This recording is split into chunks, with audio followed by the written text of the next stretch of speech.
Hey everybody, welcome to another episode of Doug Formative. Today's video is part of my series where I'm redesigning 10 famous logos that I just don't like. If you haven't seen the video that I did, I posted it about 3 weeks ago where I talk about those 10 logos that I'm just not a big fan of. I feel like there was something about them that needed to be changed in some way. You know, they can be updated, modernized, or whatever. If you haven't seen that video, I'll put a link in the description down below. So today's episode, I'm going to be redesigning the Target logo. And if you guys don't have Inkscape yet, I put a link in the description also, so you can download that and you can follow along with my video tutorials. So if you already have Inkscape and you're ready to begin, let's go ahead and get started. If you don't want to have this page in the middle of the screen here, we can get rid of that by going to File, Document Properties.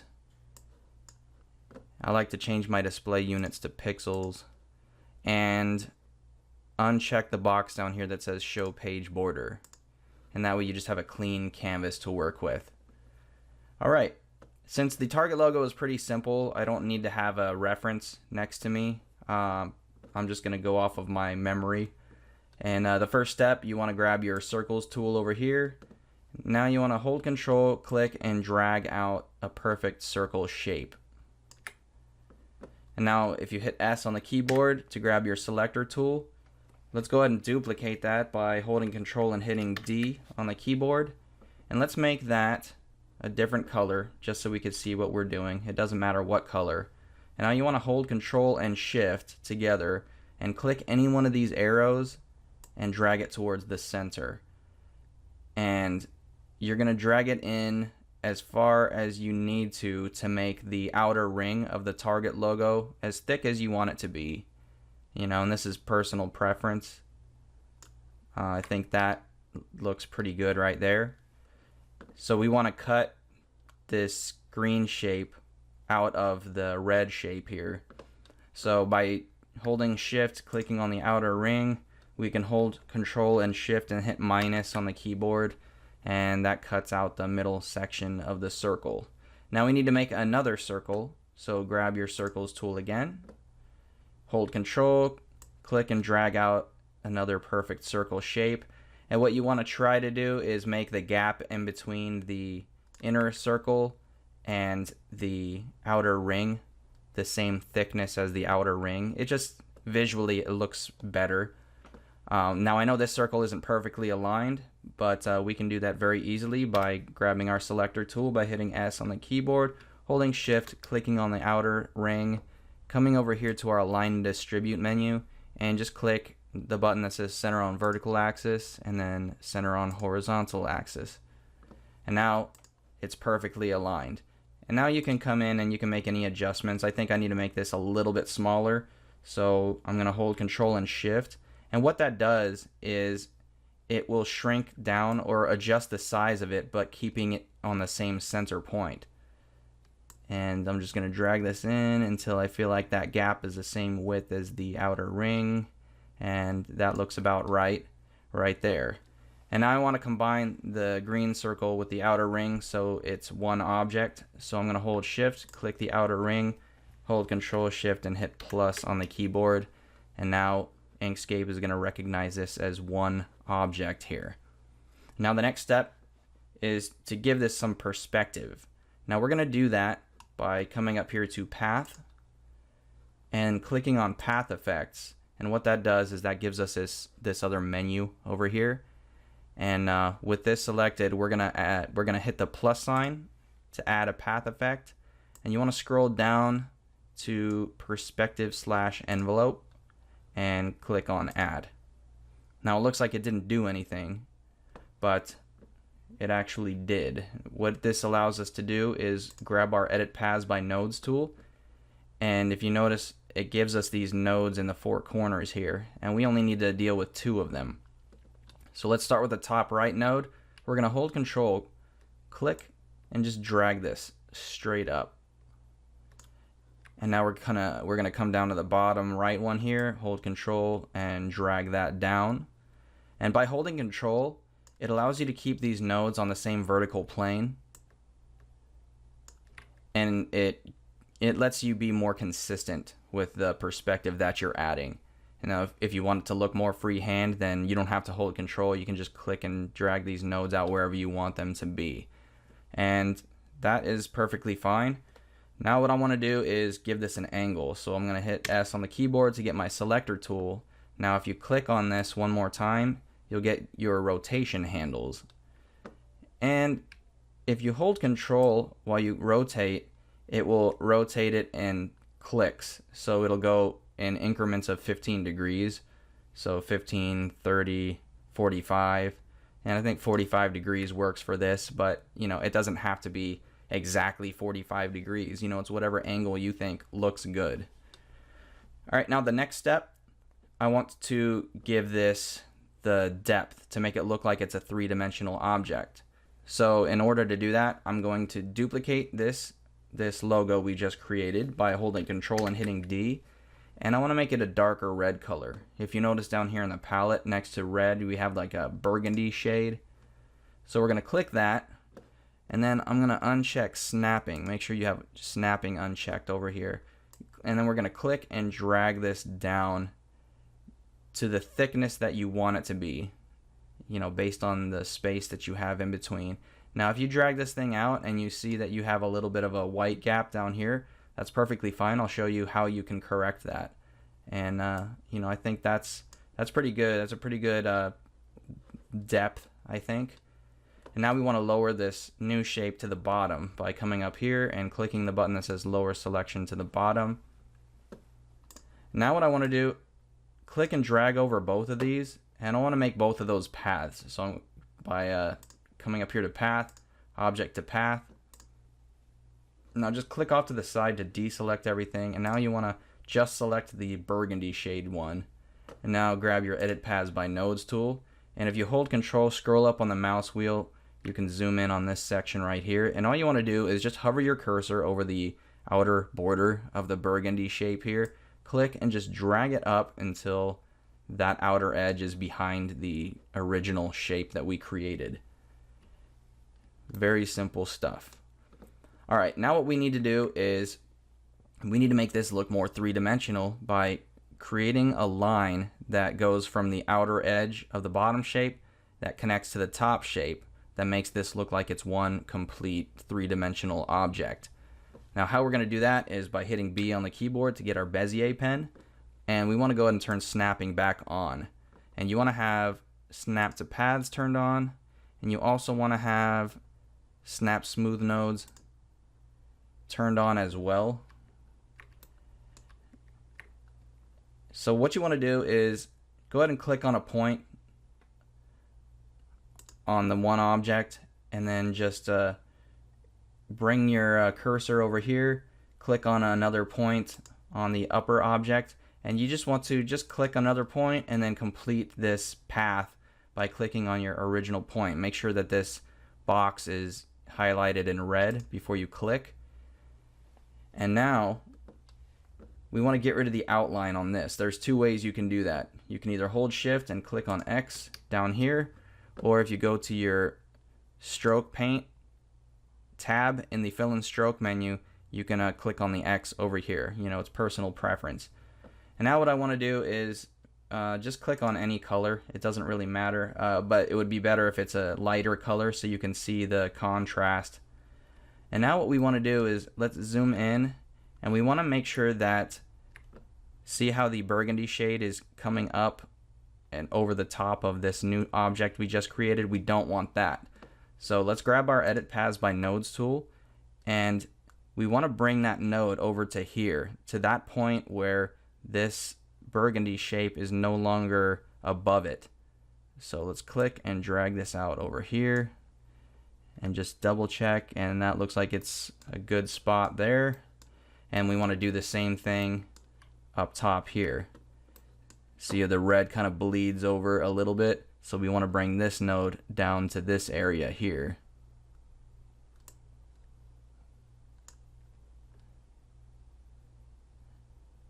And that looks about right. Now when you when you have an object selected using the Edit Paths by Nodes tool, it gives it a red outline, so it's a little bit confusing. So if you want to be doubly sure, just click off to the side somewhere, and that way you can really tell if the red object is coming over the top. And that looks pretty good. So now what we want to do is we want to combine this orange object with the burgundy one below. So if you go ahead and select the orange object, hold shift, click on the burgundy one, then you can hold Control Shift and hit plus on the keyboard, and that makes that part of the original or the burgundy object.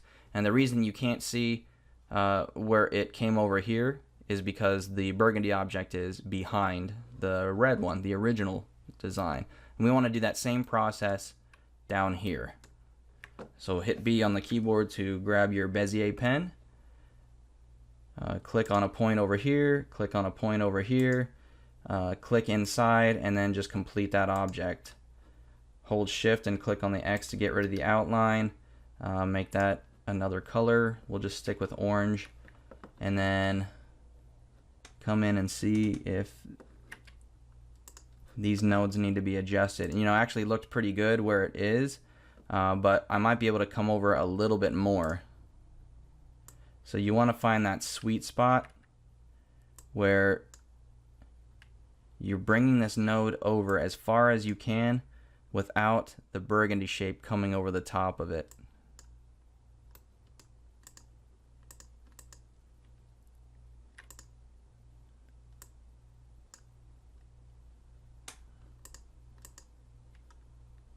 Okay, so I need to bring it back over here a little bit.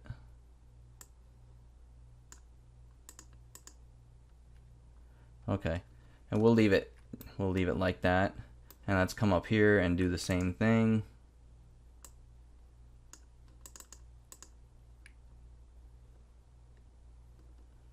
And you don't have to go crazy with this because we're zoomed in so far that when you're zoomed out, you're not even going to notice that much of a difference.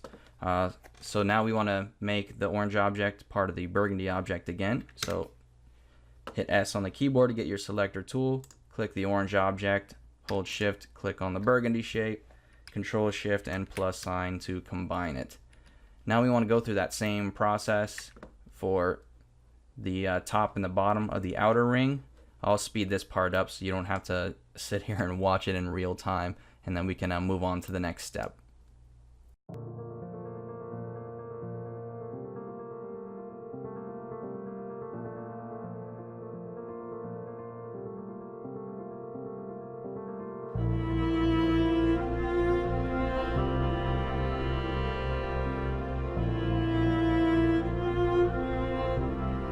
Okay, now we are done making that look like it's a solid object. Now the next step, which, you know, it's not really necessary, but I'm going to explain why I'm doing this anyway.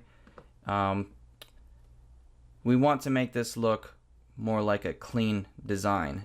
If I got rid of this red shape above this here, you could see you have these weird points that show up on the burgundy object, and we don't want that. So how we can clean that up is, let me hold Control and hit Z to undo that. We want to cut out the areas that you're not going to see because it's behind the red outline here, or the red logo. So let's click on the upper logo, hold Control and D to duplicate it. Now we want to hit Shift or hold Shift, click on the burgundy shape, hold Control Shift and then minus on the keyboard. And let me show you what that did. If I click on the red shape and delete it, now all you have that's going to be visible is what you will physically see. You don't have anything else, and that's exactly what we need. Now let me bring back this, and now I want to make these separate. You know, if you notice, it's three different objects, and I want to separate them from each other because right now they're a single group. So with that selected, you want to come up here to Path and Break Apart. And now as you can see, it's got boxes over three different shapes. Now I can work with each of these individually. And the reason I want to do that is because I'm going to add a gradient for shading purposes, and if I don't separate them, it's going to apply that same gradient to all three, and it's not going to look natural. So let's start with this first one here. And I want to make a duplicate copy of that by holding Control and hitting D on the keyboard. And now over here in my fill and stroke menu, make sure you have the fill tab selected, and you want to come over here and select linear gradient. Now you want to grab your gradient tool over here by clicking on this or hitting G on the keyboard. And if you notice, there's two nodes on the gradient tool. You have a square and you have a circle. The square represents the original color that the gradient is starting out as. And this is your secondary color, which is normally with the opacity turned all the way down. Now click on the square, and we want to make that black. And come over to the other one and go ahead and make that black as well, but make sure that the opacity is turned all the way down because you want it to fade into the color that's underneath it. Now you want to drag this node up to the top and just bring the other side down. Just enough to make it look like the shading is blending in with the burgundy color underneath. Now if you don't like black, like if you think that's too dark, what you could do is click on this original node here, select the burgundy color again, and then just come over here and just click and drag this over so it's just a darker shade of that burgundy without being too extreme.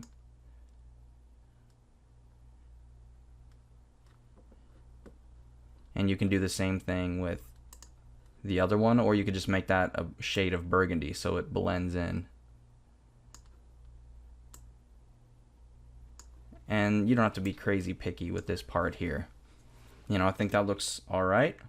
Let's hit S on the keyboard. Let's grab this other section here. Control D to duplicate it.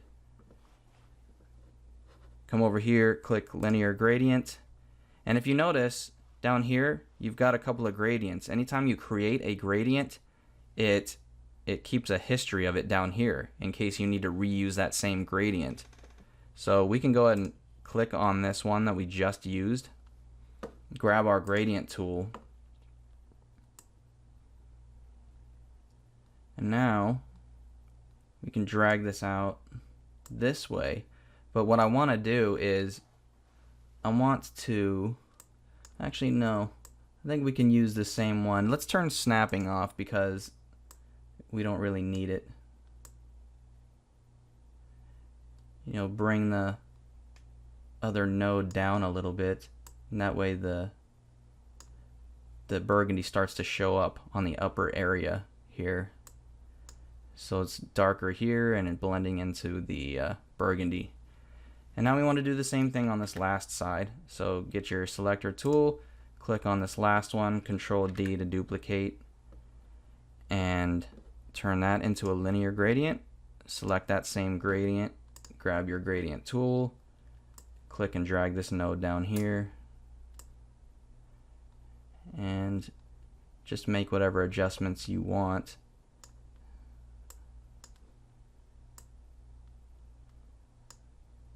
So you have a consistent shading going on this logo here. And now the last thing that I want to do is select the red, the original logo, hold Control, hit D to duplicate that one, and now we want to add like a lighting effect so it looks like light is reflecting off of the top edge or the top corner over here. So let's make that a linear gradient, and grab your gradient tool, click on the square, and we want to make that white, and let's drag that up here to the top left, and just grab the other node and just drag that out as much as you want, you know, depending on how bright you want this reflection to look.